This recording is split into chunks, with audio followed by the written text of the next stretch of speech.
जय हिंद. आजच्या या व्हिडिओची सुरुवात करताना मला एक छोटासा शेर आहे तो इथं नक्की सांगा वाटतोय. तो शेर आहे बघा, ख्वाब अगर सच्चे है तो हौसला भी रख, ख्वाब अगर सच्चे है तो हौसला भी रख, रास्ता खुद चुन और खुद पर यकीन भी रख, रास्ता खुद चुन और खुद पर यकीन भी रख. जसं तुम्ही अभ्यास करताय, मेहनत करताय, सगळ्या गोष्टी करताय, पण तुम्हाला कुठंतरी हवं तसं यश मिळत नाही. आपल्या काहीतरी गोष्टी चुकत आहेत का, आपल्या गोष्टीमध्ये आणखी थोडंसं काही आपण इम्प्लिमेंटेशन करायला पाहिजे का. तर या गोष्टीचा जेव्हा मी विचार केला तर मला असं वाटलं की आपण सर्वात महत्त्वाची विद्यार्थ्यांसमोर जी अडचण आहे ती म्हणजे स्पर्धा परीक्षेच्या वेळेचं नियोजन. ठीक आहे, आणि वेळेचं नियोजन चुकलं तर आपल्या सर्वच गोष्टी चुकत जातात. ठीक आहे, त्यामुळं हा व्हिडिओ घेणं मी विचार केला की महत्त्वाचा आहे. म्हणून आपण आज या विषयावर चर्चा करू की स्पर्धा परीक्षेचं वेळेचं नियोजन नेमकं कसं करायचं की जे आपल्या यशासाठी एक सिक्रेट ठरू शकते. तर वेळेचं नियोजन करताना मला तुम्हाला त्याच्या अगोदर आपण काही महत्त्वाच्या पॉईंटवरती चर्चा करू की जे तुमच्या सर्वांसोबत असं नेहमी वाटत असेल. ते म्हणजे माझा आज वेळ वाया गेला आहे. आपण सगळ्यांना असं वाटतंय की माझा आज वेळ वाया गेला, माझा अभ्यास राहिला आहे. ही समस्या आपल्या सर्वांना, बहुतेक विद्यार्थ्यांना ही समस्या जाणवत असेल. याच्यामध्ये आपल्या सगळ्यांना असं कुठं ना कुठं तरी वाटते आज माझा भरपूर टाईमपास झाला आहे, माझा वेळ गेला आहे, आणि ह्या गोष्टीचा आपल्याला पश्चाताप करण्यामध्ये आपण पुन्हा जास्त वेळ वाया घालतो. बरोबर आहे. तर ह्या गोष्टीसाठी आपल्याला वेळेचं नियोजन करण्याचं गरजेचं आहे. आणि वेळेचं नियोजन स्पर्धा परीक्षेमध्ये करत असताना तुम्हाला एक गोष्ट नेहमी लक्षात ठेवायची, तुमचा अभ्यासक्रम जो आहे तो विशाल अभ्यासक्रम आहे. तुमचा अभ्यासक्रम काय साधासुद्धा नाही, छोटा अभ्यास नाही. कारण इतक्या विद्यार्थ्यांसोबत तुम्ही कॉम्पिटिशन करताय म्हणजे ही जी चाळणी परीक्षा आहे ती चाळणी खूप मोठी लावावं लागेल आपल्याला. बरोबर आहे. लाख विद्यार्थ्यांमधून काही हजार विद्यार्थी किंवा काही 100 विद्यार्थी जर बाहेर काढायचे असतील तर तिथली जी चाळणी प्रक्रिया आहे ती खूप मोठी लावावं लागेल. त्यामुळं आपला अभ्यासक्रम इतका विशाल ठेवलेला आहे, इतका भयानक असा अभ्यासक्रम ठेवलेला आहे. आणि तो अभ्यासक्रम आपल्याला कमी पार करायचा आहे, तो म्हणजे फक्त मर्यादित वेळेमध्ये, खूप कमी ड्युरेशनमध्ये. कारण आपल्या सगळ्यांनाच तितका वेळ भेटेल परीक्षेचा अभ्यास करायला, 5 वर्ष 10 वर्ष असं नाही. तर स्पर्धा परीक्षा म्हणजे वेळेचा, मर्यादित वेळेचा आणि एका विशाल अभ्यासक्रमाचा असं कॉम्बिनेशन म्हणजे स्पर्धा परीक्षा आहे. हे तुमच्या सगळ्यांना डोक्यामध्ये क्लिअर असणं गरजेचं आहे. एका लिमिटेड टाईममध्ये करायचं आहे आणि एक अभ्यासक्रम असा विशाल असा अभ्यासक्रम तुम्हाला ते कंप्लीट करायचं आहे. तर बघा, इथं एक महत्त्वाची गोष्ट अजून लक्षात ठेवायची की जास्त अभ्यास करतोय म्हणजे आपल्याला यश मिळेलच असं नाही. ठीक आहे, जास्त अभ्यास करतोय तर आपल्याला यश मिळेलच असं नाही. कारण आपल्याकडं मर्यादित वेळ हा पॉईंट तुम्हाला सगळ्यांना लक्षात ठेवायचा आहे. याच्यामध्ये योग्य नियोजन आणि सातत्य ही जर गोष्ट तुम्ही याच्यामध्ये पाळली की जर तुम्ही एकदम बरोबर प्लॅनिंग केलं आणि याच्यामध्ये सातत्य जर ठेवलं तर तुम्हाला सक्सेस नक्की भेटू शकते. ठीक आहे, योग्य नियोजन आणि सातत्य जर ठेवलं तर तुम्हाला यश नक्की मिळू शकते. तर आता हे योग्य नियोजन म्हणजे नेमकं काय असायला पाहिजे. ठीक आहे, तुम्ही टाईम टेबल बनवला, सकाळी 5ला उठणे, हे करणे ते करणे, असं जे आपण दिवसभर टाईम टेबल बनवतो, हा टाईम टेबलमध्ये आता थोड्याशा गोष्टीत बदल करणं गरजेचं आहे. याच्यामध्ये मॉडिफिकेशन करणं गरजेचं आहे. तो काळ कदाचित ज्यावेळेस मोबाईल, इंस्टाग्राम आपल्या हातात नसतील त्या काळामध्ये तो टाईम टेबल लागू बी होत असेल. पण आज एवढं भयानक असं सोशल मीडियानं आपल्या आजूबाजूला असताना आज आपण त्या टाईम टेबलला स्ट्रिक्ट नाही राहू शकत. त्यामुळं आज आपल्याला नवीन वेळेचं नियोजन करावं लागेल. हे नियोजन करताना तुम्हाला 3 प्रकारचं नियोजन करायचं आहे. त्यामध्ये पहिला प्रकार आहे तुम्हाला रोजचं नियोजन करायचं आहे, डेली रुटीन बनवायचं आहे. त्याच्यानंतर दुसरा जो आहे त्यामध्ये तुम्हाला करायचं आहे की आठवड्याचं नियोजन करायचं आहे. ठीक आहे, आणि तिसरा जो प्रकार आहे यामध्ये तुम्हाला महिन्याचं किंवा मंथली प्लॅन करायचं आहे. ठीक आहे, बघा सगळ्यात पहिल्यांदा तुम्हाला काय करायचं आहे, रोजचं नियोजन. आता बघा डेली रुटीन कसा बनवायचा आहे यामध्ये आता ह्याचे आपण 3 भाग करू. तर रोजचे तुमच्याकडे 24 तास आहेत. या 24 तासामध्ये सगळ्यात महत्त्वाची गोष्ट करायची ती म्हणजे तुम्हाला कंप्लीट 8 तासाची झोप पूर्ण करायचीच आहे. ठीक आहे, 8 तासाची झोप तुम्हाला गरजेची काय आहे बघा. तर त्याचं कारण असं आहे की जर तुम्ही दररोज 7 ते 8 तास झोप घेतली तर तुमच्या मेंदूची क्षमता वाढते, माहिती आहे. याच्यासाठी आपण तो मेंदूचा मेमरीवाला व्हिडिओ टाकला आहे, तो तुम्ही एकदा बघा. त्याच्यामध्ये तुम्हाला आपल्या मेमरी क्षमता कशी वाढवायची त्या व्हिडिओमध्ये मी या झोपेबद्दल डिटेलमध्ये चर्चा केली. ठीक आहे, आणि आपण नेक्स्ट व्हिडिओमध्ये पण पुन्हा याच्याबद्दल पुन्हा एकदा चर्चा करणार आहोत. त्यामुळं तुमचं डेली रुटीनचं तुम्ही ज्यावेळेस नियोजन करताय त्यामध्ये तुम्ही 8 तास कमीत कमी झोपीला द्याच. 8 तास झोपीला दिल्यामुळं तुम्हाला एक फ्रेशनेस जाणवते आणि तुमचा मेंदू जास्त सक्रिय राहते. ठीक आहे, पुन्हा जेव्हा तुम्ही अभ्यासाची सुरुवात करताय आता तुम्ही सकाळी 5लाच उठावं असं नाही. तुम्ही 6, 7, 8 इतक्या वेळामध्ये जेव्हा पण उठल्यानंतर ज्यावेळेस तुम्ही फ्रेश झालात, फ्रेश झाल्यानंतर तुमचा मेंदू ज्यावेळेस फ्रेश आहे त्यावेळेस तुम्हाला काय करायचं आहे, सकाळचं जे सत्र आहे यामध्ये सगळ्यात अवघड वाटणारे जे विषय आहेत, तुमच्यासाठी अवघड वाटणारा विषय कोणताही असू शकते. कोणाला एखादा विषय अवघड वाटत असेल तर तो विषय दुसऱ्यासाठी सोपा असू शकते. त्यामुळे मी इथं उदाहरण कोणत्या विषयाचं घेत नाही. तुमचा अभ्यास हा तुमचा स्वतःचा आहे, तुमचा पर्सनल आहे, ही गोष्ट लक्षात ठेवा. तुम्ही जे अभ्यास करायला हे तुमचा स्वतःचा अभ्यास आहे, पर्सनल अभ्यास आहे. ठीक आहे. त्यामुळं तुमचे अवघड वाटणारे विषय किंवा तुमचे सोपे वाटणारे विषय हे तुमचे स्वतःचे असले पाहिजे. तुम्ही ते स्वतः ठरवा. मी काहीतरी सांगतोय म्हणून तो विषय अवघड आहे असं नाही, किंवा तुम्हाला दुसरा तुमचा कोणतरी मित्र सांगते, मैत्रीण सांगते, त्यामुळे तो विषय अवघड आहे असं नाही. तुला ज्या विषयामध्ये अडचण येते, तुला ज्या विषयामध्ये प्रॉब्लेम यायले, तो विषय तू सगळ्यात पहिल्यांदा सकाळच्या स्लॉटमध्ये करायचा. ज्यावेळेस तुझा ब्रेन एकदम फ्रेश आहे त्यावेळेला. दुपारच्या टाईममध्ये काय करायचं, तुला एकदम हलकंवालं विषय घ्यायचे. हलके म्हणजे जे लाईट विषय आहेत, जे विषय वाचताना तुला इझी जातात किंवा तुझ्या आवडीचे विषय आहेत ते विषय, आणि प्लस याच्यामध्ये तुम्ही रिव्हिजन पण करू शकता. ठीक आहे. संध्याकाळचा विषय जो असेल तर संध्याकाळच्या विषयामध्ये तुम्हाला दररोज MCQ सॉल्व करायचे आणि तुम्हाला दररोज टेस्ट जे असतील त्याची प्रॅक्टिस करायची. यूट्यूबवरती, इंस्टाग्रामवरती, टेलिग्रामवरती तुम्हाला भरपूर टेस्ट मिळतात. या टेस्टची काय करायची, तुम्हाला प्रॅक्टिस करायची. या चॅनलचं एक, हा जो चॅनल तुम्ही ज्या चॅनलवरती जो व्हिडिओ बघताय त्याचंच अमोल सर जी के नावाचं टेलिग्राम आहे, याला जॉईन करा. याच्यावरती तुम्हाला काहीतरी वेगळ्या वेगळ्या विषयाच्या जे क्विज असतात आणि करंट अफेअर्स असतात त्याची माहिती तुम्हाला भेटेल. अमोल सर जी के टेलिग्रामवरती तुम्ही त्याच्यावरती वेगळ्या वेगळ्या क्विज डेलीमध्ये जे MCQ वगैरे टाकतात ते तुम्ही सॉल्व करा. ठीक आहे. आता बघा, दररोज संध्याकाळचं आपण एका दिवसाचं नियोजनमध्ये काय केलं, सकाळचं अवघड विषय घेतला, दुपारी हलका विषय घेतला, थोडंसं रिव्हिजन केलं, आणि त्याच्यानंतर संध्याकाळचा जो टाईम आहे त्याच्यामध्ये आपण MCQ आणि टेस्टचे प्रॅक्टिस करायच्यात. आणि दररोज रात्री, ठीक आहे, दिवसभर जो अभ्यास केला याचा नोट्सचं रिव्हिजन करा, किंवा शॉर्ट रायटिंगमध्ये तुम्ही जर उत्तर लिहित असाल, किंवा शॉर्ट रायटिंगमध्ये तुम्ही कुठेतरी दररोज अभ्यास करत असताना, वाचत असताना जर शॉर्ट नोट्स काढत असाल, त्याचं एक झोपताना थोडंसं रिव्हिजन केलं तरी चालतंय. अभ्यास करण्यासाठी एक महत्त्वाची टेक्निक आहे पोमोडोरो टेक्निक. ह्या पोमोडोरो टेक्निकमध्ये 25 मिनिट अभ्यास आणि 5 मिनिटाचा ब्रेक, ही पद्धत तुम्ही वापरू शकतात. स्पर्धा परीक्षेचं नियोजन कसं करावं त्या व्हिडिओमध्ये आपण याच्याबद्दल चर्चा केली. तुम्ही ते पाहिलं असेल, त्यामुळं पुन्हा पाहण्याची गरज नाही. नसेल पाहिला तर ती पोमोडोरो टेक्निक काय असते याच्या दुसरा जो व्हिडिओ आहे त्यामध्ये तुम्ही चेक करा. आता हे झालं डेलीचं नियोजन. ठीक आहे.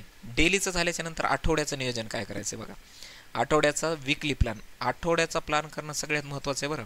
जसं एखादा 50 ओव्हरचा मॅच खेळायचा असेल त्यावेळेस सुरुवातीच्या काही ओव्हरमध्ये रन जरी नाही निघले तरी चालते, पण मधल्या ओव्हर्स ज्या असतात तिथं रन निघणं गरजेचं असते. त्यामुळं आपला शेवटचा निकाल जो आहे तो ठरत असते. जसं आपण दिवसाचा अभ्यास करतोय, हा दिवसाचा अभ्यास केल्यानंतर आपल्याला आठवड्याचं नियोजन करणं, वीकली प्लॅन करणं हे सगळ्यात महत्त्वाचा पॉईंट एक ठरते. याच्यामध्ये दर रविवार जो असेल त्या दिवशी पिक्चरला जाऊ, फिरायला जाऊ, ह्याच्यासोबत तुम्हाला आठवड्याचा अभ्यास तपासा. ठीक आहे. याच्यामध्ये 3 प्रकारे हा दिवस ठेवा. यामध्ये सगळ्यात पहिल्यामध्ये कोर विषय अभ्यासा, ज्यामध्ये GS असेल, हिस्ट्री असेल, पॉलिटी असेल, हे जे महत्त्वाचे असे जे कोर विषय आहेत. ठीक आहे. या विषयांसाठी तुम्ही हे 3 जे आपण दिवसाचे स्लॉट बनवले याच्यामधला एक टाईम ठेवणे. दुसरा जो आहे याच्यामध्ये करंट अफेअर्स आणि MCQ. ठीक आहे. आणि तिसरा जो आहे यामध्ये रिव्हिजन प्लस टेस्ट. ह्या 3 गोष्टी आपल्याला एका आठवड्याच्या नियोजनमधल्या एका विशेष दिवशी करायच्याच आहेत. ठीक आहे. त्याच्यानंतर आठवड्याच्या शेवटी फुल लेंथची जी मॉक टेस्ट असेल, तुम्ही जो कोणता विषय अभ्यास करत आहात त्याची फुल लेंथवाली मॉक टेस्ट सोडवा. फुल लेंथ म्हणजे जेवढे मॅक्सिमम मार्क आहेत तेवढ्या मॅक्सिमम मार्कची त्याची जी मॉक टेस्ट असेल ती सोडवायची. आणि तिसरा जर विचार केला एका महिन्याचं नियोजन, तर महिन्याच्या नियोजनमध्ये काय करता येईल बघा. मंथली प्लॅनमध्ये आपल्याला काय करायचं आहे की महिन्यातील 4 आठवडे यामध्ये 3 आठवड्याचा अभ्यास आणि 1 आठवड्याचं रिव्हिजन आणि टेस्ट. ठीक आहे. जसं तुम्ही दररोजचा अभ्यास करताय त्यामुळे दररोजच्या अभ्यासानंतर तुम्ही 1 आठवड्याचं नियोजन केलं. आठवड्याच्या नियोजनानंतर तुम्ही ज्यावेळेस एका महिन्याचा अभ्यासाचा स्लॉट बनवता, याच्यामध्ये तुम्हाला अभ्यास जो करायचा आहे तो फक्त 3 आठवड्यापर्यंतच करायचा आहे, आणि याच्यातला 1 आठवडा असेल तो फक्त रिव्हिजन आणि टेस्टसाठी ठेवायचा आहे. या टेस्टमध्ये तुम्ही आणखी एक गोष्ट ॲड करू शकता. त्यामध्ये तुम्ही PYQs क्वेश्चन बी सोडू शकता, पास्ट इयरचे क्वेश्चन जे असतील ते, किंवा प्रिव्हियस इयरचे क्वेश्चन जे असतील. यानंतर तुम्हाला मंथली करंट अफेअर्स जे आहे याचा कंपोडियम जे आहे हे पण तुम्हाला वाचणं गरजेचं आहे. यामध्ये तुम्ही मंथली करंट अफेअर्सचे जे काही वेगळे पुस्तक आहेत ते पण तुम्ही वाचू शकता. ठीक आहे. त्याच्यानंतर आहे सेल्फ प्रोग्रेस चार्ट बनवा. किती विषय झालेत आणि किती विषय बाकी आहेत. हे विषय तुम्हाला वाटत असेल की ह्या काही गोष्टी आपण बघायलो, पण हे करणं गरजेचं आहे बरं. ज्यावेळेस आम्ही UPSCचा अभ्यास करत होतो, मी ज्यावेळेस तयारी करत होतो त्यावेळेस हे नियोजन केल्यामुळं आम्हाला कुठेतरी इंटरव्ह्यूपर्यंत जायचा तरी चान्स भेटला आहे. ठीक आहे. माझं इंटरव्ह्यूपर्यंत जाणं झालं. त्याच्यामध्ये जर बघितलं तर आम्ही हा सेल्फचा प्रोग्रेस चार्ट आणि आपले किती विषय झालेत आणि किती विषय बाकी आहेत हा चार्ट आम्ही बनवतच होतो. ठीक आहे. त्यामुळं ही टेस्टेड मेथड आहे, ही स्वतः मी वापरलेली मेथड आहे. त्यामुळं तुम्ही सेल्फ प्रोग्रेस चार्ट नक्की बनवा. तुमचे किती विषय झालेत आणि किती विषय बाकी आहेत. तसंच तुमचं मंथली ज्यावेळेस आपण करंट अफेअर्स करतोय, हा करंट अफेअर्स विषय आपण असा टोटली इग्नोर करतो. जनरली मुलं करतात. ठीक आहे, याला इग्नोर नाही करायचं. हा विषय पण आपल्यासाठी महत्त्वाचा मार्क देणारा विषय आहे. याच्यामध्ये काही गोष्टी आहेत आणखी ज्याच्यावर आपल्याला थोडंसं विशेष काम करावं लागते. आपला वेळ वाया चाललाय कुठं, या गोष्टीकडे आपल्याला लक्ष देणं गरजेचं आहे. याच्यामध्ये वेळ वाया घालवणाऱ्या आपल्या चुका काय व्हायल्यात, त्या चुका आपल्याला आयडेंटिफाय करायच्यात बरोबर, आणि या चुका तुम्हाला स्वतःला शोधायच्यात. याच्यामध्ये सगळ्यात पहिली चूक जर बघितली, ती आज आपल्या सगळ्या तरुणांची व्हायली. तिचं नाव आहे सोशल मीडियावरती आपला जास्त वेळ चाललाय. तुमचा असेल, माझा असेल, सगळ्यांचा असेल, लहान मुलापासून ते म्हाताऱ्या माणसापर्यंत आज सगळ्यांचा जर बघितलं तर याच्यामध्ये सोशल मीडियावरती वेळ जास्त जात आहे. आणि इतका जास्त चाललाय की ते आपण त्याच्यातून बाहेरच निघू शकत नाही. तुम्हाला इथे एक गोष्ट मला सांगावं वाटेल की सोशल मीडियाचा अल्गोरिदम डिझाईन करणारे जे इंजिनियर आहेत ते जगातले सगळ्यात टॉपचा ब्रेन असणारे इंजिनियर आहेत. आणि त्यांना माहिती आहे की तुझा मेंदूला आता सध्या काय पाहिजे. त्यांनी त्यांच्या यूट्यूबचं, इंस्टाग्रामचं, फेसबुकचं अल्गोरिदमच तसं सेट केलेलं असते. जसं तू एखाद्या जेवणाच्या रेसिपीबद्दल काही सर्च करत असेल, विचार करत असेल, त्याच्याबद्दल चर्चा करत असेल, तर तुला सगळे जेवणाचेच व्हिडिओ येतात. त्याचं कारण आहे त्यांनी तसं अल्गोरिदम सेट केलेलं असतं. आणि एकदा का आपण इंस्टाग्राम, फेसबुक उघडलं तर पुढचे 40 ते 50 मिनिटं आपण त्याच्यातून बाहेरच नाही निघू शकत. मिनिमम आपला अर्धा तास त्याच्यात जातेच. त्यामुळं सोशल मीडियावरती जास्त वेळ चालला ही आपली सगळ्यात मोठी चूक व्हायली. तुम्ही करताय का नाही वापर, ह्याचं स्वतः ॲनालिसिस करा, सेल्फ ॲनालिसिस करा. दुसरं आहे जिथं आपण सगळ्यात जास्त चुकतोय ते आहे प्लॅन न करता रँडम स्टडी करतो आपण.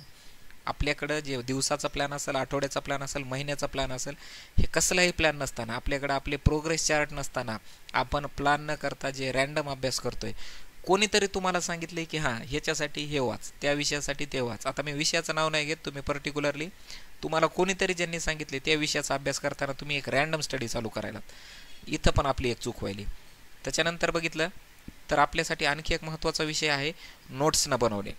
तुम्ही जे वाचताय ह्या वाचत असताना जर समजा तुम्ही इतका एक पेज वाचलाय, ठीक आहे, हा पेज वाचलाय, ह्या पेज वाचल्यानंतर याचा सारांश जर लक्षात ठेवायचं तर तुम्ही इतक्यामध्ये लक्षात ठेवू शकता. याला तुम्ही तुमच्या शॉर्ट नोट्स म्हणा. आणि ह्या शॉर्ट नोट्सचा वापर तुम्ही ज्यावेळेस तुम्ही संध्याकाळी करत असताल, संध्याकाळी झोपत असताल, त्यावेळेस ह्या शॉर्ट नोट्सवरती एक नजर मारा. आठवड्याचा ज्यावेळेस तुम्ही रिव्हिजन करत असताल त्या दिवशी तुम्ही या शॉर्ट नोट्सवर एक लक्ष द्या. तुम्ही ह्या नोट्स वाचल्यामुळे तुम्हाला इतका पेज वाचण्याची गरज नाही पडणार. फक्त तुमचं एवढ्यामध्ये पूर्ण एवढ्या पेजचं रिकॉल होऊ शकते. पुढची गोष्ट बघा, रिव्हिजन न करणे. ही आपल्या सगळ्यांची चूक आहे, माझी पण चूक होती इथं. मी आठवड्याला आपण ठरवतो की नाही हे करायचं असेल, पण रिव्हिजन आपण पाहिजे त्या वेळेला पाहिजे तितके इंटरव्हल नंतर न दिल्यामुळं आपण ह्या गोष्टी हळूहळू विसरून जायला लागतो. जसं बघा 2 वर्षाखाली 3 वर्षाखाली तुमचा सगळ्यात आवडणारा शर्ट आज तुम्हाला लक्षात आहे का? नाही. किंवा तुमच्या वर्गामध्ये बसणारा एखादा मित्र असेल त्याचा तुमच्या चेहरा डोळ्यासमोर जर येत असेल तरी त्याचं नाव लक्षात येत नाही लवकर, कारण तो आज तुमच्या डोक्याच्या बाहेर गेला आहे ना, तुमच्या मेमरीच्या बाहेर गेला. याला तुम्ही एक वाक्य लक्षात ठेवू शकता की आउट ऑफ साईट, जे तुमच्या डोळ्यापासून दूर आहे ते तुमच्या मेंदूपासून पण दूर जाते. Out of site is out of mind.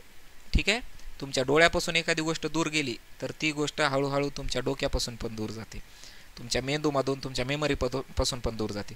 म्हणून आपल्याला आपल्या डोळ्यासमोर आपला सिलेबस असेल, आपण जो आठवड्याभर अभ्यास केला आहे किंवा एका दिवसामध्ये अभ्यास केला आहे तो रात्री रिव्हिजन करणे, आठवड्याचं नियोजन करून त्याचं रिव्हिजन करणे आणि पूर्ण महिन्याभराचं रिव्हिजन करणे, हे लक्षात ठेवा, हे गरजेचं आहे. यासाठी हे वाक्य लक्षात ठेवा, out of site is out of mind. ठीक आहे, तुमच्या डोळ्यासमोरून एखादी गोष्ट दूर गेली तर तुमच्या मेंदूपासून पण ती दूर जाणार आहे. त्यामुळे मेंदूपासून दूर नाही जाऊ देण्यासाठी तुम्हाला कंटिन्यू थोड्या थोड्या काळानंतर, थोड्या थोड्या इंटरवल नंतर तुम्हाला ह्या गोष्टीला पुन्हा वाचणं गरजेचं आहे. लक्षात यायले का?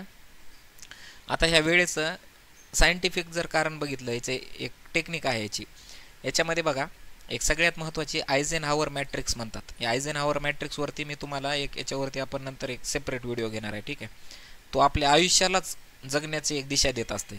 तर विद्यार्थी जे स्पर्धा परीक्षेची तयारी करतात त्यांच्यासाठी हा महत्त्वाचा मॅट्रिक्स आहे. ठीक आहे, यामध्ये तुम्हाला इम्पॉर्टंट आणि अर्जंट ह्या 2 वर्कमध्ये फरक करता आला पाहिजे. तुमच्यासाठी इम्पॉर्टंट काय आहे आणि अर्जंट वर्क काय आहे. जसं तुम्ही अभ्यासाला बसले हे तुमच्यासाठी इम्पॉर्टंट आहे, पण अभ्यास करत असताना तुमचा एखादा मित्र आजारी पडला आहे त्याला दवाखान्यात घेऊन जाणे हे तुमचं अर्जंट वर्क आहे. ठीक आहे, आणि अर्जंट आणि इम्पॉर्टंट ह्या दोन्हीमध्ये जर तुम्हाला फरक एकदा कळायला लागला ना तर तुम्हाला बऱ्याच गोष्टीमध्ये तुम्ही अभ्यास करत बसल्यानंतर तुम्हाला डिस्टर्ब होणं हे टाळता येते. तुम्हाला आता अभ्यास करायला बसले, चला कोणतरी म्हणले चहा प्यायला जाऊ, ते तुमचं अर्जंट वर्क आहे का? नाही, तुम्ही ह्याला टाळू शकतात. पण अभ्यास करणं हे तुमचं इम्पॉर्टंटवालं आहे, तुम्ही इथं अभ्यास करत बसू शकतात. कळलं? जर एखाद्याची मेडिकल इमर्जन्सी असेल, हॉस्पिटल असेल, ते तुमचं अर्जंट वर्क आहे, तुम्ही तिथं जायलाच पाहिजे. पण ते सोडून जर तुम्ही चहा प्यायला इकडे तिकडे जात असाल, ते तुमचं अर्जंट आहे का? नाही, त्या गोष्टीला टाळाच. आणि जे इम्पॉर्टंटवालं आहे याला रेफरन्स द्या, याला प्रेफरन्स द्या. ठीक आहे. दुसरा आहे बघा 80 आणि 20, 80-20 रूल म्हणतो आपण याला पायरेटो प्रिन्सिपल म्हणतात. ठीक आहे. या सगळ्यावरती आपण सेपरेट व्हिडिओ घेऊन चर्चा करणार आहेत, त्यामुळं इथं मी तुम्हाला शॉर्टमध्ये सांगतोय. यामध्ये 20% जे विषय आहेत, या 20%च्या विषयामुळं तुम्ही 80%चा जो विषय आहे किंवा 80% मार्क देणारा जो विषय आहे त्याकडे दुर्लक्ष करतात. त्यामुळं अशा विषयावरती जास्त टाईमपास करू नका की जिथून तुम्हाला कमी मार्क येणार आहेत. अशा विषयावरती फोकस करा की जिथून तुम्हाला जास्त मार्क येणार आहेत. जसं तुम्हाला एक उदाहरण सांगतो, सरळ सेवेचं उदाहरण घेऊ आपण. ठीक आहे. सरळ सेवामध्ये तुम्हाला माहिती आहे 200 मार्काचा पेपर असते, 100 क्वेश्चन असतात, ज्यामध्ये इंग्रजी आहे, मराठी आहे. ठीक आहे. त्याच्यानंतर मॅथ्स आणि ॲप्टिट्यूड हे झाले 25-25 मार्क. ठीक आहे. 25-25 आणि 25. पण इथं जी के नावाचा एक विषय आहे, या जी के विषयामध्ये जर आपल्याला बघितलं तर इथं 5 विषयांची तयारी करावी लागते आणि हे पण 25 मार्कालाच आहे. आणि आपण सगळ्यात जास्त वेळ ह्यालाच देतोय आणि हे 25-25-25 असे 75 मार्क देणाऱ्या विषयाकडे आपण कमी लक्ष देतो. म्हणजे इथं आपण 20% जे विषय मार्क देणार आहे याच्या नादी लागून आपण या 75% वाल्याला कमी करतोय. याला पॅरेटो प्रिन्सिपल म्हणतात. आपण याच्यावर सविस्तर चर्चा करू. इथं तुम्हाला लक्षात आलं असेल, मी तेवढं सांगितलंय तुम्हाला. ठीक आहे. तर हे तुम्ही लक्षात घेणं आणि जे आपल्याला कमी मार्क देणार आहेत, कमी वेटेजवाले आहेत, त्यांच्यावरती जास्त फोकस न करता जास्त वेटेज देणारे आहेत, जास्त मार्क देणारे जे विषय आहेत त्याच्यावरती फोकस करा. पुढचा विषय बघा, दररोज 7 ते 8 तास झोप घ्याच. तुम्हाला खूप जण सांगतात की मी 7 तास अभ्यास केलाय, 5 तास झोपलो, मी 4 तास झोपलो, 3 तास झोपलो. अशायला कधीच ऐकू नका, हे सगळे खोटं बोलतात. जर तुम्ही कंटिन्यू 1 महिना 5 तास 4 तास झोपले तर आपला मेंदू कामच नाही करू शकत. कळायले का तुम्हाला? आपला जर आपण 4-5 तास 1 महिना झोपलो तर मेंदू आपला डॅमेज होऊन जाईल, हँग होऊन जाईल, मृत्यू येऊ शकते. त्यामुळे हे 5 तास झोपतो म्हणणारे आहेत ना, हे सगळे खोटे बोलतात, सगळे नाटकं आहेत, सगळं चुकीचं आहे आणि हे तुम्ही स्वतःमध्ये इम्प्लिमेंट करू नका. व्यवस्थित 7 तास 8 तास सफिशियंट झोप घ्या. आपल्याकडे 24 तास आहेत, 8 तास झोपून पण आपल्याकडे 16 तास उरायलेत. त्याचं व्यवस्थित नियोजन करा, तुमचा निकाल नक्कीच येईल, 100% निकाल येईल. पुढची गोष्ट आहे बघा, यशस्वी विद्यार्थ्यांचे सिक्रेटमध्ये जर बघितलं तर सगळ्या जेवढे टॉपर आहेत यांच्यामध्ये आपल्याला काही गोष्टी आपल्याला पाहायला मिळतात. त्याच्यात पहिली गोष्ट आहे, टॉपर जे आहेत हे एक रुटीन फॉलो करत असतात. कोणता टॉपर बघा, त्याचं एक शेड्यूल असते, त्याचं एक रुटीन असते आणि त्याच्यामुळे ते सक्सेस होते. दुसरी गोष्ट, त्याच्यामध्ये डिसिप्लिन खूप जास्त असते. मोटिवेशन कमी असेल तरी चालते, मोटिवेशन कोणी बी आपल्याला 5 मिनिटात देऊ शकते, पण आपल्याला डिसिप्लिन आयुष्य घातलं तरी बी भेटत नाही. त्यामुळे डिसिप्लिन आपल्या आयुष्यात असणं महत्त्वाचं आहे आणि डिसिप्लिन हे बाजारात विकत भेटत नाही भरपूर. मोटिवेशन कुठं बी विकत भेटते पण डिसिप्लिन नाही भेटत. त्यामुळे डिसिप्लिन लावायचं असेल तर तुमच्या स्वतःवर काम करावं लागेल. आणि ह्या सगळ्यांमध्ये जर बघितलं तर ह्या रुटीनसोबत एक गोष्ट आणखी लक्षात येते, ती म्हणजे कन्सिस्टन्सी इज अ की. तुम्ही अभ्यास करत असताना तुम्ही किती कन्सिस्टन्स आहात, हे त्याची कन्सिस्टन्सी किती आहे तुमची, हे तुमच्या यशाची किल्ली आहे, तुमच्या यशाचं सिक्रेट आहे. यामधून निष्कर्ष असा निघतंय की वेळेचं नियोजन जर नसेल, ठीक आहे, तर आपला अभ्यास अपूर्ण आहे. वेळेचं नियोजन जर नसेल तर आपला अभ्यास काय आहे, अपूर्ण. त्यामुळे डेली, वीकली आणि मंथली प्लॅन करा. यामुळे परीक्षेमध्ये सक्सेस होण्याचे चान्सेस आपले नक्कीच वाढतील, आपली सिक्युरिटी वाढेल परीक्षेमध्ये सक्सेस होण्याची. आणि सगळ्यात महत्त्वाचं वेळ सांभाळा, यश जवळ आणा. ठीक आहे, वेळेला सांभाळा. सगळ्यात महत्त्वाचं आपल्या स्पर्धा परीक्षेच्या तयारीमध्ये जर कोणता पॉईंट असेल तर तो आहे वेळेचं नियोजन. आणि आणखी एक महत्त्वाची गोष्ट, अभ्यास करत असताना मी तुमच्या सोबत आहे. कधी पण तुम्हाला काही अडचण येत असेल, काही प्रॉब्लेम असेल, इथं माझा नंबर आहे व्हॉट्सअपचा, माझं टेलिग्राम आहे, मला कधी पण याच्यावरती मेसेज करा. ठीक आहे. आणि सगळ्यात महत्त्वाची एक गोष्ट मी ऑब्झर्वेशन केली, तुम्हाला इतर विषय शिकवायला 100 शिक्षक आहेत, पण तुम्हाला तुमचे ॲक्च्युअल जे प्रॉब्लेम आहेत ते प्रॉब्लेम सांगायला कोणीच नाही. जसं की तुम्हाला हे वेळेचं नियोजन नाही जमत, जसं तुम्हाला PYQ बद्दलची चर्चा नाही, तुम्हाला स्पर्धा परीक्षा म्हणजे काय नाही. त्यामुळेच मी हे व्हिडिओची सिरीज बनवली. आता तुम्ही जेवढ्या मेहनतीने अभ्यास करायला याचं येणाऱ्या काळात तुम्हाला 100% फळ मिळणार आहे. आणि तुमच्यासारखी तयारी करणारे अजून इतर जे मुलं आहेत त्यांच्यापर्यंत हा व्हिडिओ पाठवा नक्की. आपल्यासारख्याला हात द्या. गरीबाला अभ्यास करणाऱ्याने अभ्यास करणाऱ्याला, मध्यमवर्गीय आणि मध्यमवर्गीयाला सगळ्यांनी एकमेकांना सोबत देऊन हात देऊन आपल्याला पुढे जायचं आहे. तरच हा एक देश घडू शकते. तरच एक महान राष्ट्र उभं राहू शकते. त्यामुळं पोरांनो, एकमेकांना मदत करा. हा व्हिडिओ जास्तीत जास्त अभ्यास करणाऱ्या पोरांपर्यंत शेअर करा. भेटूया आपण पुढच्या व्हिडिओमध्ये. सर्वांना थँक्यू. जय हिंद.